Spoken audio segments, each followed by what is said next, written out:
मला आहे ना हे आलू पराठे, आणखीन बटाटे वडे, समोसे, आलू टिक्की हे असे पदार्थ खूप आवडतात. बऱ्याच जणांना आवडतात. तर मग ते किती खावे?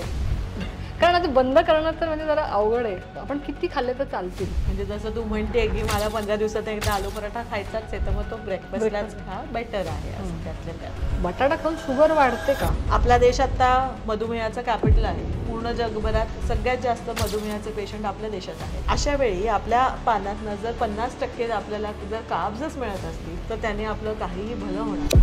हा साबुदाणा वडा म्हटलं मला उपास आठवला. कारण की उपास म्हटला की म्हणजे बटाटा आलाच ना डोळ्यासमोर येतो की बटाट्याची भाजी झाली किंवा साबुदाण्याची खिचडी झाली, साबुदाण्याचे वडे झाले. तर त्यावेळेला काय करायचं की बटाट्याने वजन वाढतं का? हो.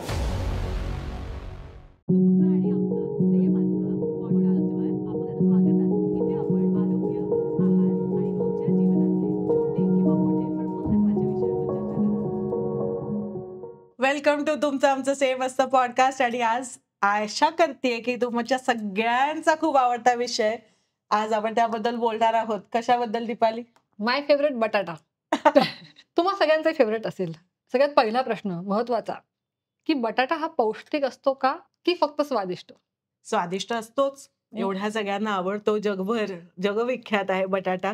पौष्टिक असतो का ह्याचं उत्तर डिपेंड्स ऑन की तुम्ही त्याचं काय करताय. म्हणजे बटाटा जो आहे त्याला तुम्ही कुठल्या पद्धतीनं शिजवता किंवा त्याचे तुम्ही तळणीचं काही फ्रेंच फ्राईज करताय का त्याला उकडलेला बटाटा ॲज अ साईड किंवा बेक्ड पोटॅटो असं काही करताय, त्याचं साल काढताय नाही काढते, यावर ठरतं की तो पौष्टिक खरंच ठरतो की नाही ते. उदाहरणार्थ फ्रेंच फ्राईज जर बघितलं, खूप सगळ्यांना आवडतात फ्रेंच फ्राईज. आता फ्रेंच फ्राईज जे असतात तर त्याचा आपण साल काढून टाकून त्याला दोनदा पारबॉईल करतात, मग त्याला परत तळून काढतात. मोस्ट ऑफन फ्रेंच फ्राईज जे असतात ते दोनदा तळलेले असतात. आता अशा प्रक्रियेनंतर जेव्हा फ्रेंच फ्राईज बनतात तर तेव्हा त्या बटाट्यात किंवा त्या फ्रेंच फ्राईजमध्ये भरपूर तेल आणि एकदम इझी टू डायजेस्ट स्टार्च एवढं सोडून काहीच राहत नाही त्यात दुसरं काही. ठीक आहे. सो फ्रेंच फ्राईज हेल्दी आहेत का? नाही. बटाटा ॲज अ भाजी जर तू बघितलं तर तसा तो हेल्दी आहे का? अगेन डिपेंड्स की तुम्ही त्याला एक तर किती प्रमाणात खाताय आणि त्याला कसा शिजवताय ह्यावर. आपल्याकडे बटाट्याच्या काचऱ्या खूप फेमस आहेत. अगदी काही नाही सुचलं की पटकन बटाट्याच्या काचऱ्या केल्या. हा एक खूप कॉमन म्हणजे वार्तालाप असतो घरोघरी. आता बटाट्याच्या काचऱ्याचे काही जण त्याचे सालं काढून मग काचऱ्या करतात, काही खूप जास्त तेलात त्या करतात किंवा तळून काढून सुद्धा. म्हणजे गुजराती मारवाडी घरांमध्ये तर त्या बटाट्याच्या काचऱ्या आधी तळल्या जातात आणि मग त्याला परत फोडणी दिली जाते. तसं तेवढ्या तेलाच्या प्रमाणात जर करत असाल तर नाही, ते काही हेल्दी नाहीत. पण एखादा जर तुम्ही सालासकट त्याला बारीक त्याच्या पातळ काचऱ्या करून तुम्ही जर त्या खाल्ल्यात आणि त्याच्याबरोबर जरा हेल्दी त्यातल्या त्यात वरण भात, एखादी कोशिंबीर आणि मग तो बटाट्याच्या काचऱ्या खात असाल तर एक वेळ एखादा चालू शकेल. पण रोज जर बटाटा तुम्ही खायला लागलात की म्हणजे आमच्याकडे भाजी आम्ही जी काही भाजी करतो त्यात काय बटाटा असतोच. हो. हो ना, फ्लावरची भाजी म्हटली की बटाटा आला. हं, कोबीची भाजी बटाटा आला. हं. असं भेंडीची भाजी म्हणजे महाराष्ट्रीयन घरात बघितलंय की असा राजाच आहे तो भाज्यांचा. असं वाटतं मला कारण की प्रत्येक भाजीत तो बटाटा टाकला जातो. म्हणजे आपण ॲक्चुअली अव्हॉइड केलं पाहिजे असं. बघ बटाट्यातनं ना तुम्हाला कार्ब्सच मिळत असतात. हां. ओके. म्हणजे आपण बटाट्याला भाजी म्हणतो, पण बटाट्याची तुलना आपण जसं इतर भाजी आहे, की जसं तुम्ही फ्लॉवरचं उदाहरण घे, कोबीचं उदाहरण घे. त्यातनं जसे आपल्याला पौष्टिक पोषक तत्व जसे मिळत असतात, तसे बटाट्यातनं मिळत नसतात. बटाट्यातनं जर तू आता फ्लॉवर बघितलं, तोंडली बघितली किंवा भेंडी बघितलं, ते खूप कमी कॅलरीजवाले असतात. हं. त्याच्यात कॅलरी किंवा स्टार्च खूप कमी असतो. पण बटाटा जो आहे तो स्टार्च खूप जास्त असतो. त्यामुळे बटाटा as such is a carbohydrate. म्हणजे आपण त्याला गहू किंवा तांदूळ जसं ज्या हं. प्रमाणात किंवा त्याच्या जागी बटाटा आपण खाऊ शकतो. आणि हो.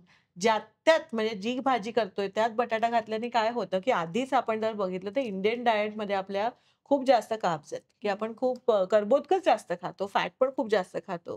त्याच्यात अजून जी भाजी म्हणून जी यायचा पदार्थ आहे पानात, त्याच्यात पण जर अर्धा बटाटाच असेल, कारण अनेकदा असंच बघितलं जातं, की 50% बटाटा असतो आणि 50% इतर भाजी असते. तर मग तुमच्या पानात ऑलरेडी पोळी, भात सगळं आहे, जे अगेन 2-2 घ्यायची काही गरज नसते. पण ठीक आहे तेही आहे आणि मग शिवाय एक तिसरं एलिमेंट येतं बटाटा, जे अजून एक्स्ट्रा कार्ब्स घेऊन येतं. आपला देश आता मधुमेहाचा कॅपिटल आहे. पूर्ण जगभरात सगळ्यात जास्त मधुमेहाचे पेशंट आपल्या देशात आहेत. अशा वेळी आपल्या पानातनं जर 50% आपल्याला जर कार्ब्सच मिळत असतील, तर त्याने आपलं काहीही भलं होणार नाहीये. तुमचा जो कार्ब बॅलन्स आहे तो मेंटेन होत नाही. म्हणून म्हणतात, की म्हणजे रादर म्हणून मी म्हणते, की तुम्हाला बटाटा खायचा आहे तर तो enjoy it as it is, की म्हणजे तुम्हाला काचऱ्या करून मला आज काचऱ्या खायच्यात म्हणून खायचं. तसं खाताय तर वेगळी गोष्ट आहे, की म्हणजे जसं आपण गुलाबजाम एखादा खातो, तसं करा. पण रोजच्या भाजीत बटाटा नसेल, तर मग मला भाजी खाता येत नाही, हे मात्र चूक आहे. तसं करू नका. आता मधुमेहाचं जे सांगितलं तुम्ही तसं बटाटा खाऊन शुगर वाढते का?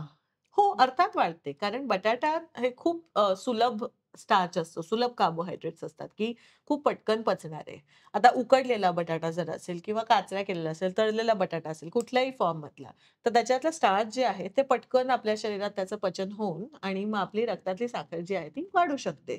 म्हणून मधुमेहाचे जे पेशंट्स असतात त्यांना जसं भात कमी करायला सांगतात किंवा बंद करायला सांगतात, तसंच बटाटा पण बटाटा कमी करायला सांगतात. मग आता हे जे असतं आपण उकडलेला असतो बटाटा किंवा कधी तळणीचा म्हणजे तळतात हं. किंवा बेक करतात, रोस्ट करतात.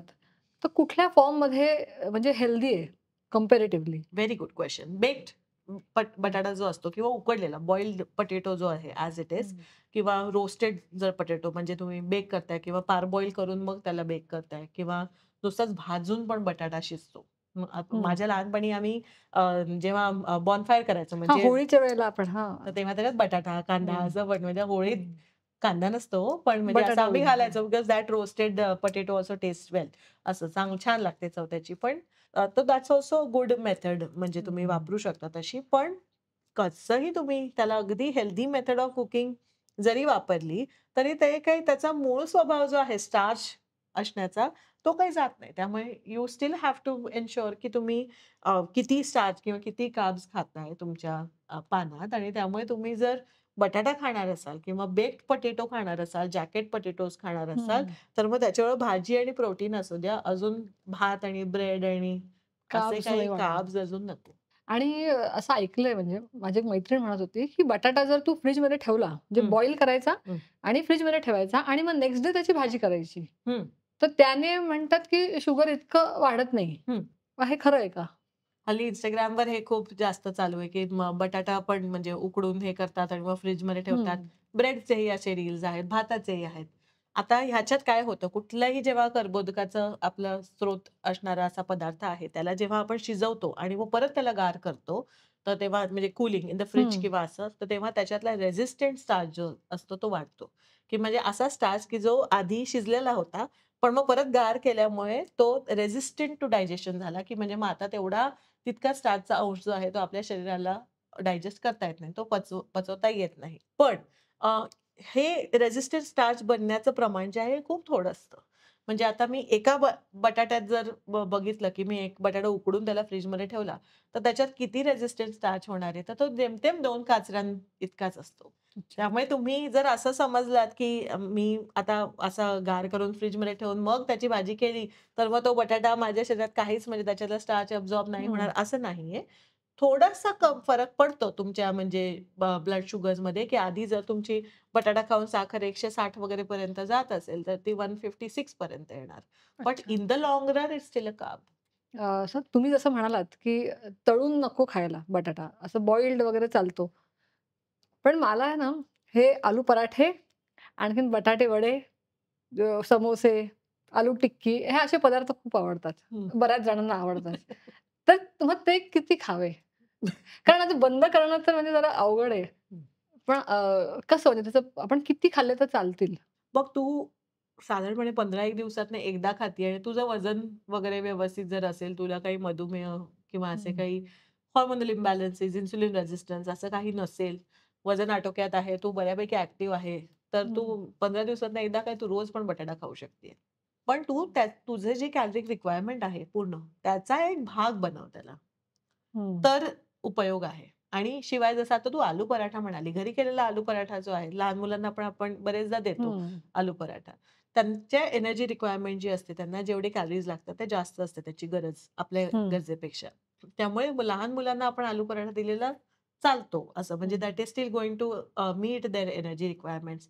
पण हं, तुझी माझी एनर्जी रिक्वायरमेंट तेवढी नाहीये. प्लस हं, आपण लहान मुलांसारखे खेळत नाही तेवढे. हं, आता हल्ली अर्थात लहान मुलंही तेवढी खेळत नाहीत. हं, तो भाग वेगळा झाला. पण आपण दिवसभर ऑफिसमध्ये बसून बैठेच असतो. म्हणजे कॉम्प्युटर स्क्रीन समोरच आहे. सेडेंटरी लाईफ आहे. हं, त्यामुळे आपली एनर्जी रिक्वायरमेंट कमी असते. तुम्हाला जर जरा वजन कमी करायचंय किंवा जरा फिटनेसकडे हेल्थ कॉन्शियस आहात आणि पण शिवाय तुझ्या असं की मला आवडतातच आहेत हे पदार्थ, तर मग आय वुड से की घरी करून खा तसे हं, पदार्थ. कारण बाहेरचं तेल जे असतं त्याच्यात खूप ट्रान्स फॅट असतं आणि ते हं, म्हणजे कुणाचंच भलं झालं नाही ट्रान्स फॅट खाऊन. त्यामुळे ते दॅट इज नॉट रेकमेंडेड. पण घरी एखादा 15 एक दिवसातनं एकदा करू शकता. पण आता त्याचा अर्थ हा नाही की मी गेल्या आठवड्यात साबुदाणा वडा केला, मग आता 15 दिवसांनी आल्यावर मग रोटेशनमध्ये एक आठवड्यातनं एकदा वडा पाव हं. केला, मग असं त्यानंतर नाही. आलू टिक्की केली, असं नाही. मग हं, ते दर आठवड्यातनं एक-एकदा तुम्ही असे एवढे रिच पदार्थ खाताय तळणीचे किंवा असे, हं. तसं कामाचं नाही. हा साबुदाणा वडा म्हटलं, मला उपवास आठवला. हं, कारण की उपवास म्हटला की म्हणजे बटाटा आलाच ना, डोळ्यासमोर येतो, की बटाट्याची भजी झाली, भाजी झाली हं. किंवा साबुदाण्याची खिचडी झाली, साबुदाण्याचे वडे झाले. तर त्यावेळेला काय करायचं बटाट्याशिवाय? बटाट्याला एक खूप चांगला उपवासासाठी पर्याय हा म्हणजे की तुम्ही रताळं जे असतं ते किंवा सुरण ते वापरू शकता. तर आता हं. आपल्याकडे जसं उपवासाचं बाजरीचं उपवासाचे जे थालीपीठ बनवतात हं. त्याच्यात पण उकडलेला बटाटा घालतात. हो. तर त्याच्याऐवजी तुम्ही रताळं घालू शकता किंवा बटाट्याची भाजी, उकडलेल्या बटाट्याची भाजी न खाता सुरणाची भाजी तशी खाऊ शकता. हं. ही आमची पण. तो हे उपासाला हं. चालतं, चांगलं लागतं, छान लागतं. अगदी बटाटा इतकं तसं लागत हं. नसलं तरी सुरण पण छान लागतं खायला. हं. तर त्याची भाजी करू शकता किंवा हं. तुम्ही बटाट्याचा किस न करता तुम्ही रताळ्याचा किस खाऊ शकता. हं. म्हणजे त्यातल्या त्यात अर्थात स्टार्च वाईज जर मी कंपेअर केलं तर बटाटा आणि रताळा याच्यात काही खूप फरक नाहीये. त्याच्यात हं. तेवढंच स्टार्च आहे. पण इतर न्यूट्रिएंट्स जरा थोडे जे जास्त असतात असतं. ते रताळ्यात जास्त असतात बटाट्यापेक्षा. तर त्यामुळे अच्छा. तेवढं तरी तुम्हाला एक वेगळा पदार्थ खाल्ला जातो असं. आणि ना जसं मी सौदीला होते किंवा बाहेरच्या बऱ्याच देशात पण बघितलं, की बटाट्यात खूप असे वेगळे-वेगळे प्रकार मिळतात. हं. पिवळा बटाटा किंवा असा जांभळा, लाल बटाटा. तर ह्याच्यात काही पोषणात फरक आहे का? बटाट्यात अशा? किंचित फरक असतो. जसं मी रताळ्याचं म्हटलं तसं, की त्यातले जे म्हणजे पिगमेंट्स असतात, हं. अँथोसायनिन्स असतात किंवा बीटा कॅरोटीन्स असतात त्याच्यातले, तर तो फरक असतो त्याच्यात. म्हणजे त्या न्यूट्रिशनली काही खूप मोठा फरक नसतो. तुम्ही पिवळा बटाटा, ऑरेंज बटाटा, पर्पल कुठला? बटाटा त्याच्यात. आणि हे साल आहे जसं हं, तुम्ही रंग म्हणालात, हं. मग हे साल आपण वापरलं पाहिजे असं? हो, आयडियली येस. तुम्ही बटाटा स्वच्छ धुवून घ्या आणि सालासकट खा. साला म्हणजे हां. त्यातल्या त्यात त्या सालातलं पण जे काही तुम्ही पोषक तत्व आहेत तेही मिळतात आणि थोडं फायबर पण असतं त्याच्यात, ते पण मिळतं. आता हे बटाट्याचं एक आहे, की म्हणजे खातो आपण आवडीने, पण गॅसेस पण होतात. सो खरं आहे म्हणजे खरंय, बटाट्यामध्ये खरंय. हो, खूप लोकांना होतात. हां, म्हणजे गॅसेसचा प्रॉब्लेम हा आपण बरंच काही खाल्लंय, पण मेजर प्रॉब्लेम बटाटा खाल्ल्यामुळे असू शकतो. ॲक्चुअली काय होतं बटाट्यातनी खूप जास्त गॅसेस तसे नाही झाले पाहिजेत, पण बटाटा आवडतो आणि म्हणून जास्त खाल्ला जातो. म्हणजे आता जे रोजच भाजीत बटाटा घालतात त्यांना गॅसेस नाही जाणवत. पण ज्या दिवशी हं, वडा खाता तुम्ही, हं, वडापाव खाल्ला, बटाटा हं, वडा खाल्ला, बटाट्याची भजी खाल्ली, खूप जाऊन-जाऊन फ्रेंच फ्राईज खाल्ले, असं जेव्हा करता, तर तेव्हा तुम्हाला आता गॅसेस झाले किंवा चाट फॉर्मॅटमध्ये जेव्हा खातात, आलू हं, टिक्की वगैरे असं. हं, तेव्हा तुम्हाला गॅसेस झाले असं जाणवतं जास्त. कारण मग तुमचे ते बटाट्याची क्वांटिटी वाढते ना. म्हणजे हं, मी भाजीत बटाटा घातलेला जर खाणार असेल, तर तो अर्धा बटाटा खाईन. कारण मुळात हं, भाजीच कमी खातात सगळे. तर हं, मी अर्धाच बटाटा खाईन हं, जेमतेम. पण जर मी वडा खाणार आहे, तर 2-1 बटाटे तरी हं. जातीलच. त्यामुळे गॅसेस वाढतात. कारण त्याच्यात जो एक प्रकारचा स्टार्च असतो, फॉडमॅप असतात त्याच्यात एक प्रकारचे. तर ते काही जणांना पचत नाहीत. म्हणून गॅसेस होतात. पण मग हे आहे का, की असं वेळ स्पेसिफिक आहे का, की आपण जसं ब्रेकफास्टमध्ये समजा आलू पराठे खाल्ले, हं, तर त्याचा वेगळा परिणाम होईल? हं. म्हणजे कधी खावा बटाटा? असं असं आहे का?